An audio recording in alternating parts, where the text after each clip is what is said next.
Spacing tool takes an object and wraps it around a path. It's similar to the cloning tool, but the cloning tool only goes in a straight line to make things duplicate, where the spacing tool can duplicate them around a path.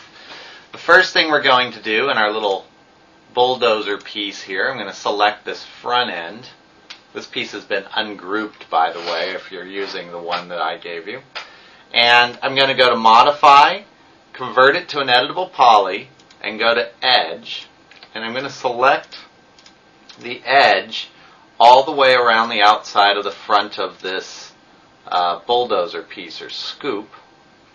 I'm holding down Control and left clicking to select those edges. Now I'm going to go to this big button here, which is called Create Shape from Selection. I'm going to call this Dozer Path. I'm going to make sure it's linear, not smooth, because I don't want this bending around the curves. And I'm going to say OK. Now I'm going to deselect my sub-object.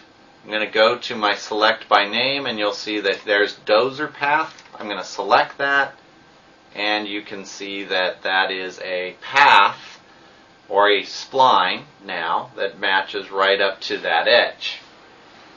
Now to use the spacing tool, I've created a box. I've made one segment go through the box and made the box very small, and then I've made it an editable poly, and I've just stretched out these vertices using the vertex selection, and I've just pulled these out under editable poly and vertex. So that should make sense now.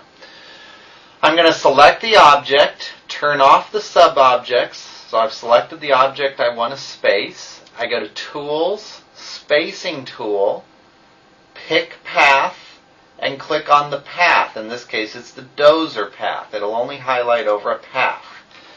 And usually when you do this, you have to set the count. I've set the count to, I'm going to say 23. And now under spacing, it's created this array of spikes that match up to my scoop. And I can move these around a little bit. So if I want them right on the edge there, I can kind of poke them around a little bit. Like so. How many do I? Whoops, I went too far. There we go. 1, 2, 3, 4, 5. 1, 2, 3, 4, 5. That's good. And then you can change the offset if you want by using this button here.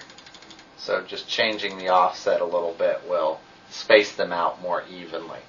So that's the spacing tool. Once you're done, you hit Apply and then Close. If these objects disappear while you're working on it, it's because you've touched something else in the interface while the spacing tool menu was open, and it's kind of a bug in Max. Either just redo it or click Pick Path again, and it will work fine. So those are my little spikes now that are spaced. A couple notes about them.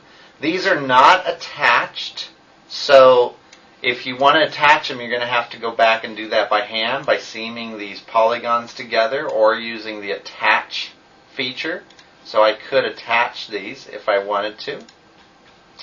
And if I click the, do I have the Dozer path? Yeah.